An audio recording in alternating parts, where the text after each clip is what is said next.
समाज में भी यही हो रहा है। फिर भी जो अच्छी बुद्धि वाले अच्छे कार्यकर्ता होते हैं वे इस बात पर ध्यान नहीं देते हैं कि नाम किसका हो रहा है। काम हो रहा है ना, भले मेहनत मेरी हो रही है लेकिन काम हो रहा है, ये सबसे खुशी की बात है।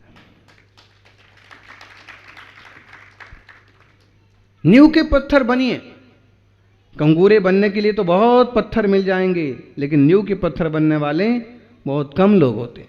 और किसी भी कार्यक्रम में और किसी भी सफलता में वही सबसे ज्यादा महत्वपूर्ण होते हैं जो नींव के पत्थर होते हैं।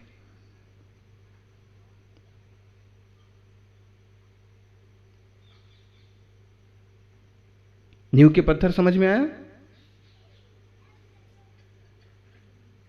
कंगूरे ऊपर एक सुंदर ढंग के पत्थर और नक्काशी जो बना दी जाती है वो कंगूरे। कंगूरे एक बार हंस रहे थे, हम कितने ऊपर बैठे हैं और हम बिल्कुल सिर पर हैं और सब लोग हमारी कितनी प्रशंसा करते हैं, हम इतने सुंदर हैं, हमारी रचना, हमारी गोलाई, हमारी लंबाई देख करके लोग देखते रह जाते हैं। और वो मजाक कर रहे थे नींव के पत्थरों से, तुम्हारी क्या औकात है, तुम्हारी क्या कीमत है, तुम तो जमीन में धंसे हुए, तुम्हारा तो मुंह भी नहीं दिखता। वो चुपचाप सुन रहे थे। इसी बीच में कोई बुद्धिमान आया और उसने समझाया कि दीवारों, खिड़की, दरवाजों और कंगूरों, कान खोल के सुन लो। ये भले कुछ बोलें ना बोलें, लेकिन अगर ये अपनी जगह छोड़ दें तो तुम्हारा अस्तित्व रहने वाला नहीं।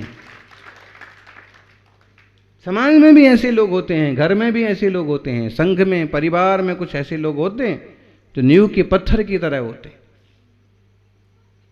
कि बहुत दिखते नहीं हैं, बहुत बोलते नहीं हैं, लेकिन अगर वो इधर से उधर हो जाएं तो काम बिगड़ जाए। इसलिए आपको कह रहे हैं कि आप अपना कर्तव्य करते रहिए। नाम जितना हो ना हो कोई बात नहीं। निष्काम भाव दो धम्मो, कर्तव्य निष्काम भाव से करना। निष्काम भाव दो धम्मो, कज्जम निन्नाम भाव दो, निम्माण भाव दो दानम, ओव्यारो या सिद्ध को। निष्काम भाव दो धम्मो, धर्म निष्काम भाव से होना चाहिए, कुछ लालसा से नहीं होना चाहिए, कुछ कामना से नहीं होना चाहिए कि ये मिल जाए, ये मिल जाए। अक्सर कर लोग पूजा अभिषेक तक इसी भाव से करते कि कुछ मिल जाए। बोलो चिराग भाई, क्यों करते पूजा अभिषेक? बोलो बोलो। नहीं मिला तो अब बंद कर दिया। बहुत बार लोग ना भक्ति सेवा भी करते हैं कि कुछ हमें लौकिक फल मिले। लौकिक फल तो मिल जाएगा, लेकिन इतनी बड़ी धर्म क्रिया का इतना छोटा फल मांगना भी कोई बुद्धिमानी नहीं है। बिन मांगे मोती मिले, मांगे मिले ना भीख। मांगन से मरना बड़ा, ये सदगुरु की सीख। धर्म करो, वास्तव में धर्म अंतरंग विशुद्धि के लिए है, अंतरंग निर्मलता के लिए है। उससे बाह्य उपलब्धियां आपो आप होती हैं। निष्काम भाव से धर्म करो, कामना के साथ नहीं। कामना और निदान के साथ जो करते हैं ना, वो मिल तो जाता है, लेकिन वो सम्यक तो नहीं होता, सम्यक दर्शन में नहीं होता।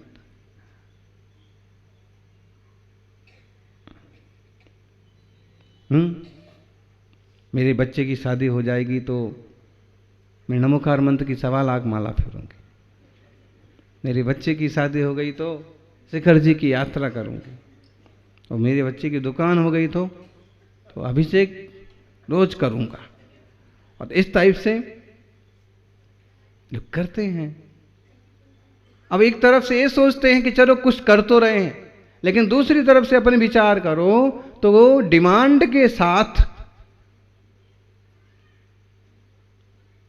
मांगने के साथ जो आप धर्म कर रहे हैं, मिल तो जाता है प्रायः करके, लेकिन धर्म का सच्चा फल खत्म हो जाता। आत्म शांति, आत्म निर्मलता, निष्काम भाव से धर्म साधना। कज्जम निन्नाम भाव दो, कार्य करो निर्नाम भाव से, नाम होना कोई जरूरी नहीं है। और कुछ लोगों की प्रवृत्ति ऐसी होती है कि काम तो करते हैं लेकिन नाम नहीं, नाम के टाइम पर गैर हाजिर हो जाते। पूछो कि भाई आप क्यों नहीं थे? क्योंकि हमको मालूम था कि हम आएंगे तो हमारा सम्मान होगा, इसलिए हमने जो पुण्य किया है, हमने जो काम किया है, उसका हमको मुबदला नहीं चाहिए, उसका हमको वापिस रिटर्न नहीं चाहिए, वो हमारा डिपॉजिट रहने दो। हमने कोई बड़ा काम किया और हमारा सम्मान हो गया, 10-5% तो उसमें कट गया ना। देख लो आजकल तो कैशलेस हो गया ना, सब कुछ कैशलेस हो गया और डेबिट कार्ड आ गया और कौन कौन से कार्ड आ गए हैं। और कुछ भी चीज का आप लेन देन करो और कब कट जाता है और आप कब ट्रांसफर हो जाता है पता पड़ता है, जब देखो तो मालूम पड़ता है कि हाँ। और मोबाइल का बैलेंस तो आप देखते ही रहते, कितना बचा कितना बचा, तो कौन ले रहा उसमें से? बात कर रहे हो आप और बैलेंस कट रहा है, किसने काटा? काटने वाला दिख रहा। और किसी दोस्त ने मान लो आपके मोबाइल के लिए डाल दिया और तुरंत 100 रुपये का बैलेंस हो रहा, कई बार देने वाला दिख रहा है? नहीं दिख रहा। तो आज पुण्य पाप की व्याख्या समझना तो बहुत आसान हो गया।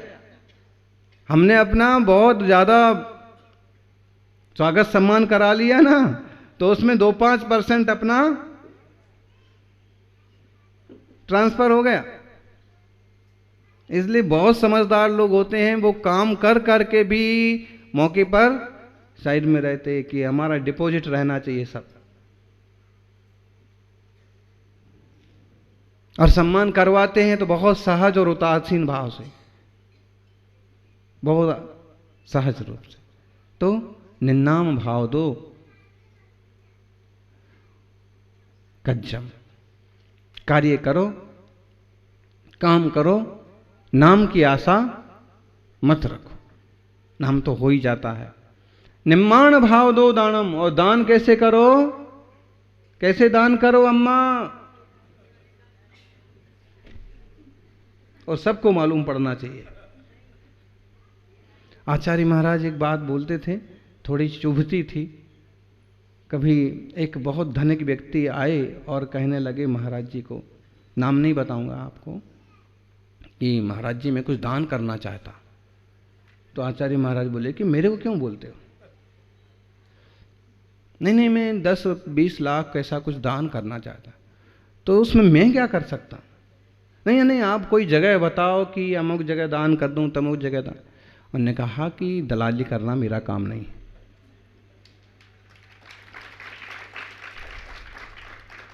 इतना बड़ा आदमी, नाम आपको बताएं तो आप भी आश्चर्य करोगे कि इतना फक्कड़ बाबा ऐसा जवाब दे दिए। आचार्य महाराज जब वो निकल गए ना अपना समूह लेके, तो हमने कहा आचार्य श्री को कि इतनी बड़ी दान राशि बोल रहा था, और वो खुद भी बोल रहा था कि किसी स्कूल में लगाने का बोलो या कहाँ बोलो। अरविंद भाई को ध्यान में आ गया क्या?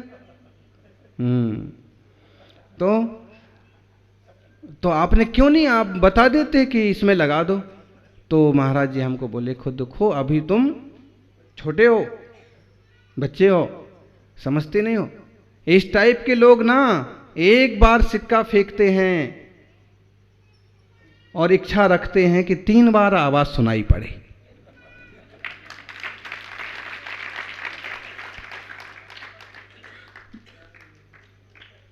निष्प्रहता की पराकाष्ठा। उनका आशय ठीक था कि भाई ये दान कर रहे, दान तो करते हैं, लेकिन इनकी ऐसी बहुत कांक्षा रहती है कि हमारा बहुत ज्यादा ही उसमें कुछ। देखो दान करने वाला का होता ही है, सदियों बाद भी उसकी स्मृतियां होती हैं।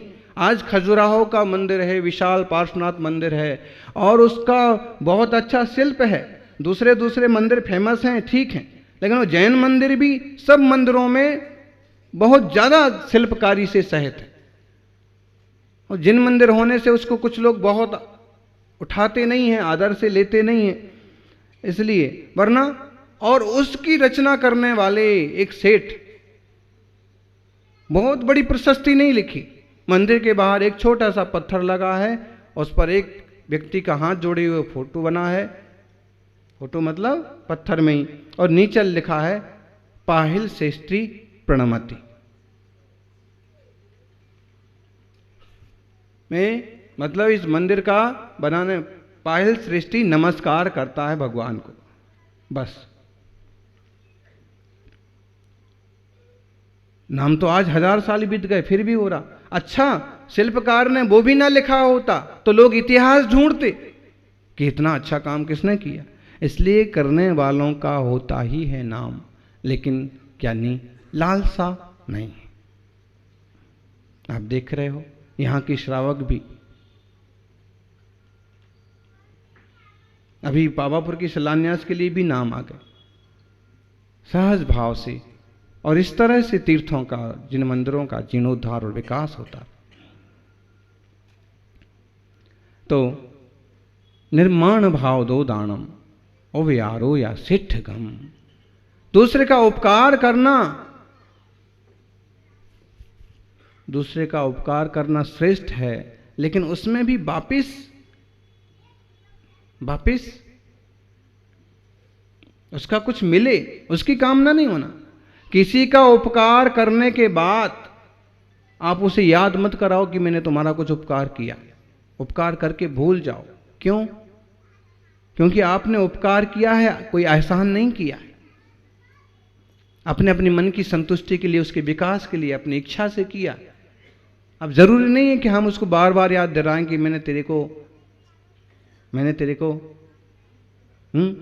ऐसा हुआ एक बार, एक व्यक्ति बहुत बुरी तरह से हताश होकर के और मरने के लिए गया माही डैम पर। तालाब किनारे, तालाब तो छोटा है, उसमें डूबे ना डूबे हैं। माही डैम पर गया और एक संयोग की बात कि वहां कोई दूसरा व्यक्ति पहुंचा और उसने उसको पकड़ लिया, गिरने से बचा लिया। कहा क्यों मरता है, अरे वापिस चल। उसका भी धीरे धीरे मन बदल गया। उसने कहा कि बात सही बात है, मरने से क्या फायदा, जीते रहेंगे तो कुछ करेंगे भी, और मर जाएंगे तो फिर मरने के बाद क्या करेंगे, हैं? भूत बन के दूसरों को परेशान करने के अलावा।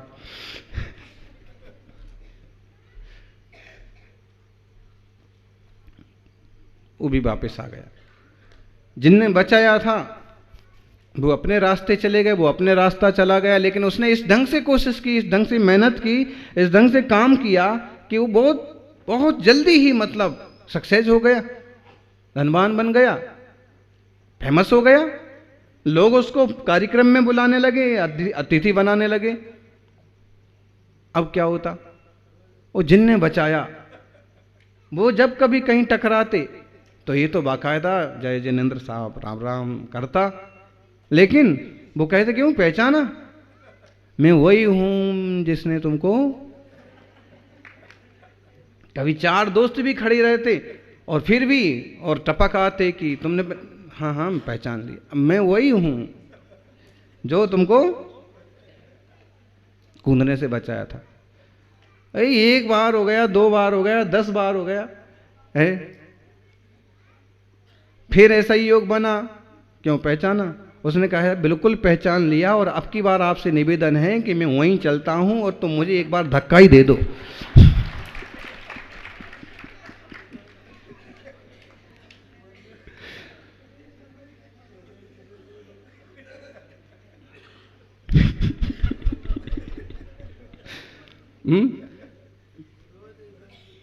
तुम रोज रोज एहसान जता रहे हो, उसका मतलब क्या है भाई? अच्छा किया है आपने, उपकार किया है और सब ठीक चल रहा है, लेकिन बार बार उसी उपकार को गाना और दूसरे को एकदम तुच्छ समझना, छोटा समझना, ये कोई बुद्धिमानी नहीं है।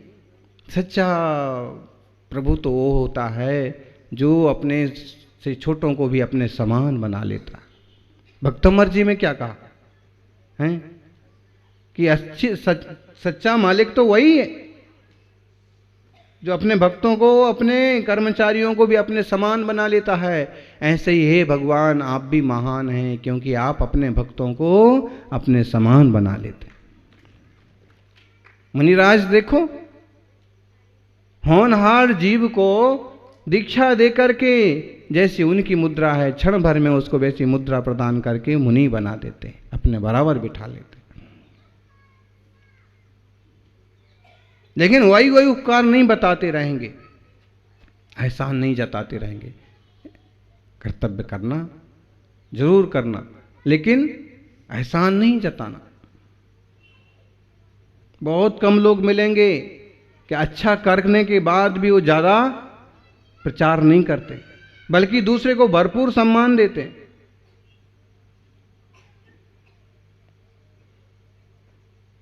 उदारता तो निर्माण भाव से दान हो, उपकार हो, यही श्रेष्ठ है।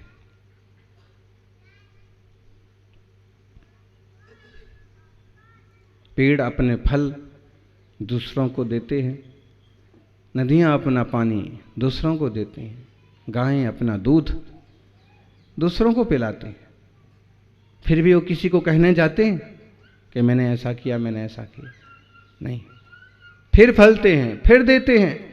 ऐसे ही कोई भाग्यवान धर्मात्मा जीव होते हैं कि खुद की समृद्धि का, खुद की कला का, खुद की बुद्धि का, खुद के गुणों का दूसरों के हित के लिए उपयोग करते, और दूसरे को अच्छा करके भी, बड़ा बना के भी बोलते नहीं रहते। बिना गुरु के तो कोई तरक्की करता नहीं है। लेकिन अक्सर गुरु ऐसे होते हैं कि जो शिष्य पर थोपते नहीं हैं एहसान, लेकिन सच्चा शिष्य वो होता है कि जो याद रखता है। किसी पर उपकार करना तो ऐसे भूल जाना जैसे रेत पर लिखे हुए अक्षर। किसी का आपने अच्छा किया तो भूल जाओ, रेत पर लिखा था, हवा आई उड़ गया। किसी ने उपकार किया तो ऐसे भूल जाना, किसी पर उपकार किया तो ऐसे भूल जाना कि जैसे रेत पर लिखी हुई अक्षर। लेकिन किसी ने हम पर उपकार किया हो तो यहां से याद रखना कि जैसे टांकी से खोदे हुए अक्षर। मौके पर उन्होंने हमें साथ दिया, उन्होंने हमारा हाथ थाम लिया। और ऐसे ही मार्गदर्शा होते हैं, दृष्टा गुरु होते हैं, मुनिराज होते हैं, जो खुद मोक्ष मार्ग की साधना करते हैं, शुद्धात्म स्वरूप की उपलब्धि का पुरुषार्थ करते हैं और अपने सानिध्य में आने वालों को वही मार्ग दिखाते हैं।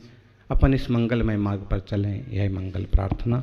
जय बोलिए शांतिनाथ भगवान की।